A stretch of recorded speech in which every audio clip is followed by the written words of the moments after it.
Welcome back into the North Star Takes podcast with Bailey Policki and Jacob Liberta. You can find all our videos here on our channel, so hit that subscribe button if you haven't already, and feel free to give us a follow on Twitter and Instagram as well. Today we're going to be getting into the Minnesota Twins. They just wrapped up what was probably one of the most disappointing seasons in their franchise history, just based off the lofty expectations a lot of fans had for this team. You know, they weren't able to obviously compete for a playoff spot. They got down and out of it right away in April and just never were able to recover. They did have a nice end of the season run. They played mostly 500 ball down the stretch. Got to see some young guys such as Nick Gordon impress. Joe Ryan was able to get a few starts. He looks like he's going to be a great pitcher in the future. So although it was a disappointing season, we're able to look ahead. But first, let's kind of reflect on this season. What was your, I guess, overall takeaway from this season? I mean, granted, we had a ton of injuries. That's probably topic A. But at the same time, even when we were fully healthy at the start of the season, this group just wasn't playing very well. Yeah, that's very true. And I think you said it best at the top of this, that I think the biggest takeaway from this season, like you said, beyond just injuries, is probably just the reality versus expectation coming in. I think as much as I don't really want to admit it, I think that this probably is one of the most disappointing seasons in the 60-year history of the Minnesota Twins. So That's obviously pretty hard to swallow. But I think obviously there are some silver linings to the season, but overall, I think we well underachieved what this roster was capable of at the beginning. Obviously, it changed a little bit once you got to the middle of the season. You traded Cruz and Brios like you should have at the trade deadline. Obviously, then all expectations were certainly off the table. And to be honest, I think they might have even exceeded what I thought they would do after they traded both of them. But at the same time, ever since May, we've basically been playing meaningless games almost. So, I mean, there's only so much to really reflect upon when we just didn't play enough meaningful games. But as far as silver linings go, I really like I still like the talent on this roster. I think the pitching is still a huge question mark. But as far as the lineup, I'm not really that concerned because I think there's still good, productive bats. Like we saw a career year from Jorge Polanco, and it's too bad that we didn't do anything this year as far as making the playoffs or things like that. But because Polanco, I mean, he hit 32 home runs. He hit as many as Nelson Cruz in the end. Which is crazy. I know. And then he ended up hitting, I think, probably around 280 or something like that. I'd have to look up exactly what the number was. But, I mean, he had a very solid season. He was on a tear after the All-Star break. I think he hit almost more home runs than anybody at all positions, whatever it was, either league. I think he had just a ton of home runs. So, I mean, shattered his career high. His previous high was 22 in 2019. But I think that's probably the biggest positive thing I would take away from the season, along with the guys you mentioned, like, for instance, Joe Ryan. I'm pretty excited about him. I was really excited when we got him in the trade for Nelson Cruz. And then when it actually, he made his debut for the Twins in the first couple starts, he was dominant. So obviously he had a pretty shaky last outing against the Tigers, but that's going to happen sometimes, especially for a young pitcher. So there's still things to be excited about. But yeah, overall, just kind of disappointing. Again, I'd say is the right word for this.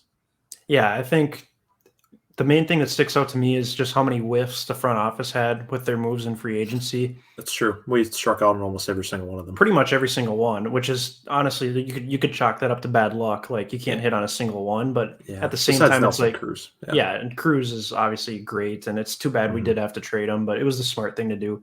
Yeah. But a guy like Alexander Colome, who you kind of think about it, the White Sox paid Liam Hendricks like 3 years, $27 million. And let Colome walk, and then the Twins pay him like $5 million this year to be their closer. Well, that was pretty obvious why the White Sox wanted to move on, I think. I mean, granted, he was good with the White Sox, but he was very good last year, yeah. Clearly, they must have seen something where they said, no, Liam Hendricks is going to be better, and that's who we're going to roll with. So that was disappointing. I thought Tim Simmons was an extremely disappointing signing.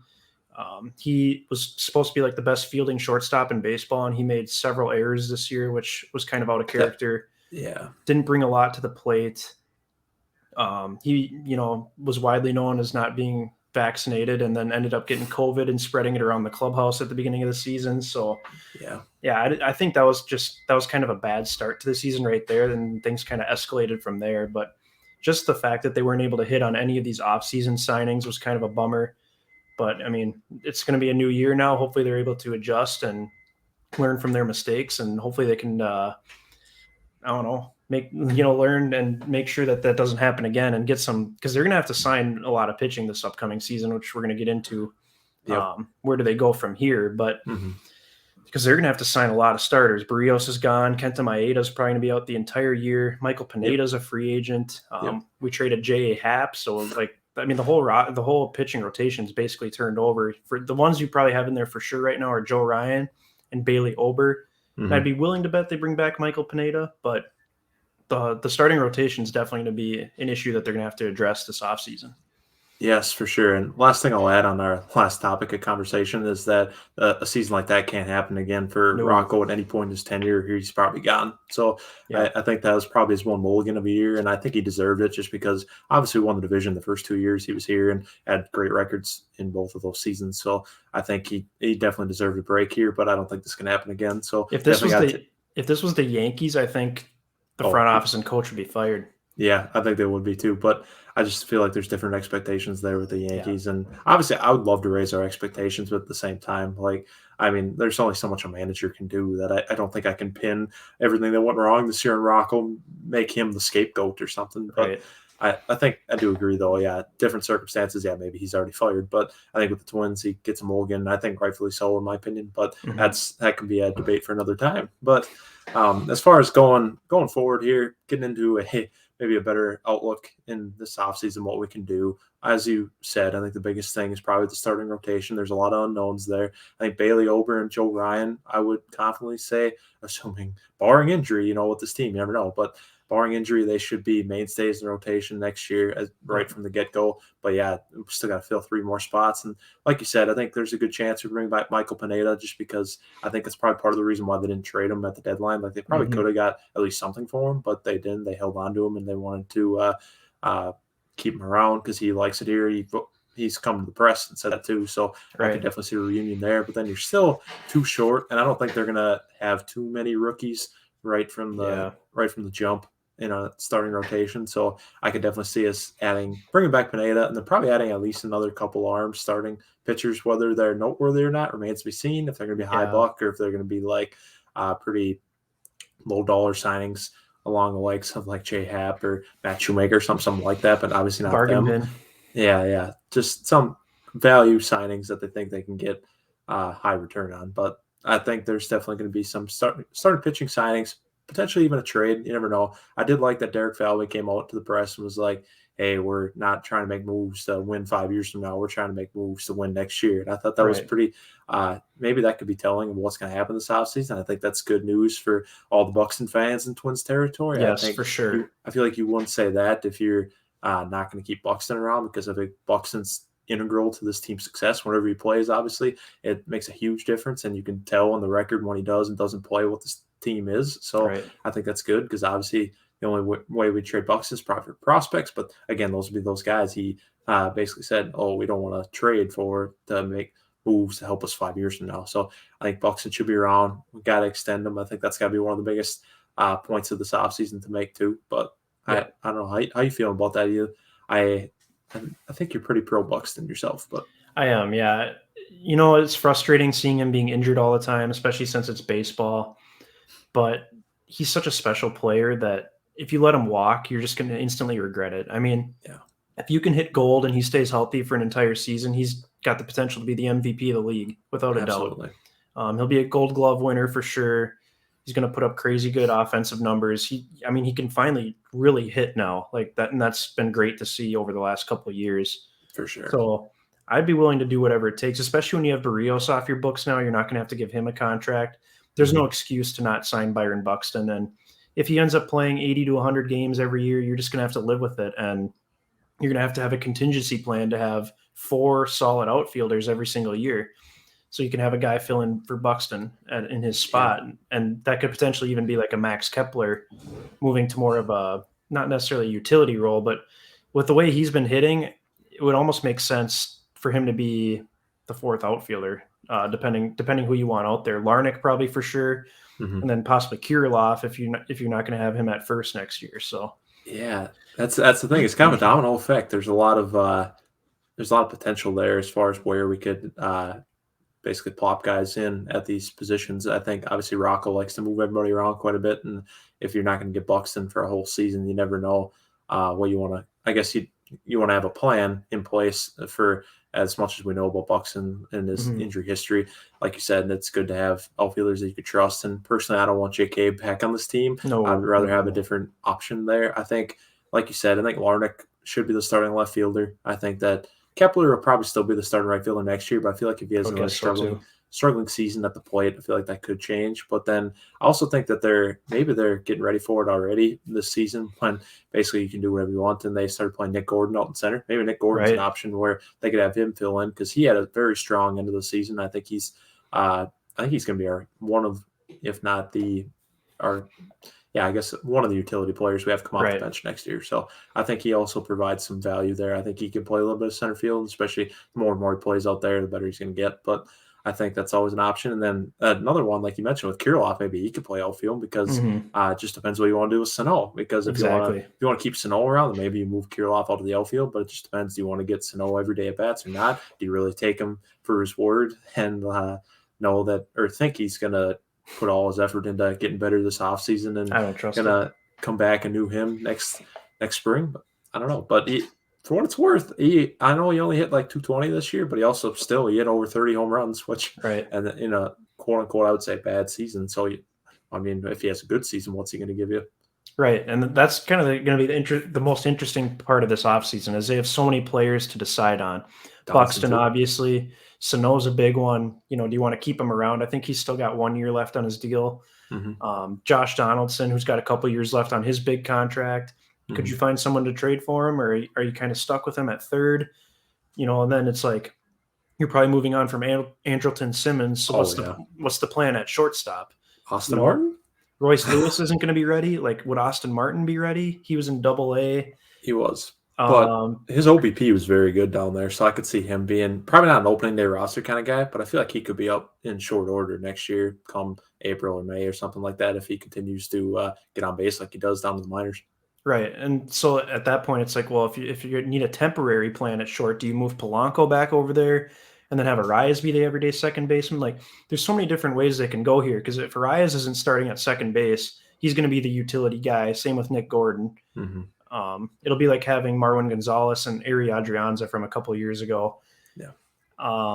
Yeah, Austin Martin's an interesting one. Royce Lewis, I don't think is going to be ready to play. No, he's coming Unfortunately, off that torn ACL, and he didn't play baseball in 2020. So yeah, that's a huge yeah, setback. So I wouldn't expect to see him honestly. Probably if things go really right for him and like all the stars align, like best case scenario, I'd say he comes in the end of next year, but that's probably even really wishful thinking. It's probably going to be 2023, which is highly unfortunate for the former number one overall pick, but it's just the yeah, reality of the situation. But now we have a nice insurance policy with Austin Martin.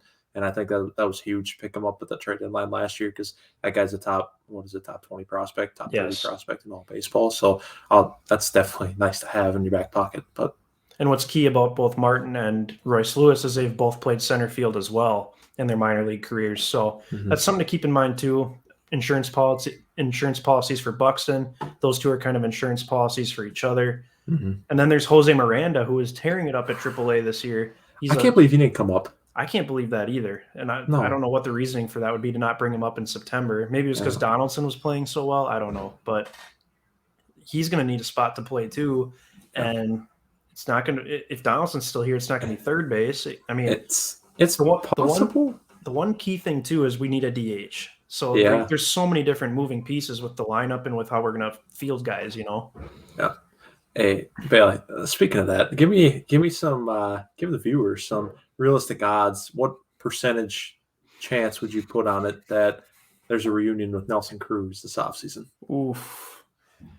I'm going to put it at, I'll say 30%. 30%. Okay. Yeah, I'm not super high on it just because I think like, yeah, when he left, he sounded like he wanted to return and he loves it here and all that. But I think when it comes down to it, either Tampa Bay is going to want him to bring him back or some other team is going to offer him a lot of money and he's going to want to win a ring. So mm-hmm. I don't know if the Twins are necessarily going to be in a position to, just jump right back into contending for a championship next season. So, I mean, I could definitely see it and that would be fantastic. And that would once again just add another wrinkle to, because someone's going to got to be the odd man out. But I don't think the likelihood of it happening is super high. How about you? Yeah, honestly, you put it at higher odds than I would have. Honestly, I'd probably say about 20%. I think that Okay. there's a decent chance out there, like a better than none, just because I think he likes it around here, likes the team, likes the organization. I think he's really fond of Minnesota, but kind of changes things if, let's say, in a few weeks here they win the World Series. He's like the World Series MVP or something with the Rays. Like that's probably pretty hard Yeah. to leave then, so that'd be a different thing. But at And the he might same time, retire I at that think, point too. huh? He might retire at that point too.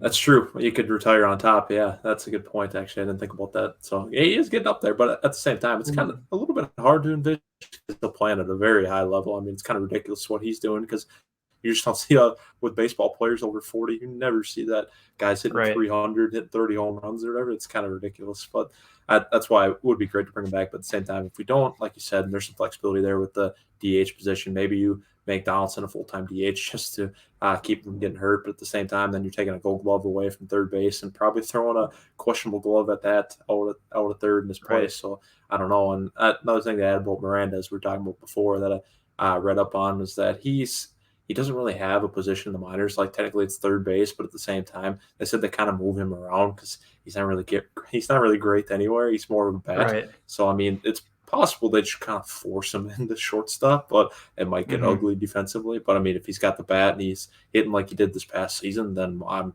cool with it. I feel like I can swallow a couple errors if he can make up for it at the plate. But Yeah, and I mean maybe they'll thrust him into the DH role right away too. Who knows? But yeah, I'm what I'm guessing will end up happening is Donaldson's going to keep getting that calf injury, and I think what's going to end up happening is they're just going to relegate him to DH at some point, even though he's making all that money and he's a good fielding third baseman. But if he keeps getting hurt, I just feel like he's going to kind of end up being the DH. he could be. And the funny thing about Donaldson is he ended up playing the second most games of anybody on the team this year besides That is Polanco. crazy. That is insane, actually. You wouldn't think. Yeah, so lots of moves they have to make here. It's going to be interesting to track it all. I'm They're pretty excited for it, honestly. oh, It's the first yeah, time I've been excited about anything Twins related since, yeah, like we were talking about since May. yeah, exactly. I'm excited too because they seem committed to wanting to try to win next year, which is huge. So yeah, we'll have to see what they can kind of pull out of their sleeve here. Mhm. Hopefully, they're able to make a splash signing in the starting rotation or something like that. Because I don't know, I'm guessing a lot of these younger guys that young pitching prospects we have got hurt Yeah, towards the end of the season, so I'm not sure they'll be ready to go. They might want them to start in the minor leagues or something right away at the start. So, true. Also, let me throw you one more hypothetical before we close. mhm. Um, we were talking about that shortstop hole. I kind of just thought of this now because people have mentioned this to me before. I've seen on Twitter this idea floated out there.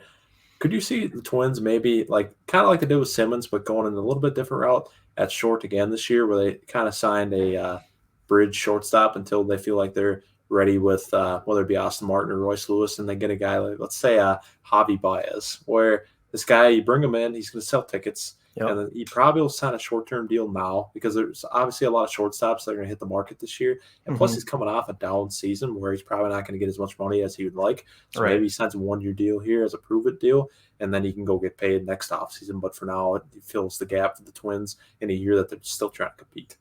Yeah, I would be all for that, honestly. Get an exciting player like that in here who's got some national credibility. People know who he is. Yeah. Yeah, that'd be awesome. I've also seen reports apparently that the Twins are interested in Carlos Correa with a handful of other teams. Woo, Now, whether or not that's actually going to translate to anything remains to be seen. But having the true. number one and number two picks from that same draft with him and Buxton, Be like D'Lo and Cat from the yes, 2015 NBA draft. that'd be kind of cool. I mean, Carlos Correa is obviously very good. So, Oh yeah, but then that's like probably your long term solution at shortstop, I would imagine. So, true. That's a good point. Yeah. and is he going to be a free agent? I'm not exactly sure what his contract status is. Because if he's not, you'd probably have to trade a good amount just to get him. Yeah, I think he's gonna be a free agent. Okay. I think that's the deal here. Yeah. Okay. So yeah, maybe they'll back up the Brinks truck for him and maybe a starting pitcher. We'll just have to see how it all unfolds, man. Could be a lot of fun. Yeah, absolutely. So that's going to wrap this edition of the North Star Takes podcast. Be sure to hit that subscribe button if you haven't already, and give us a like as well if you're a Minnesota Twins fan looking forward to this off season. Give us a follow on both Twitter and Instagram, and thanks for watching.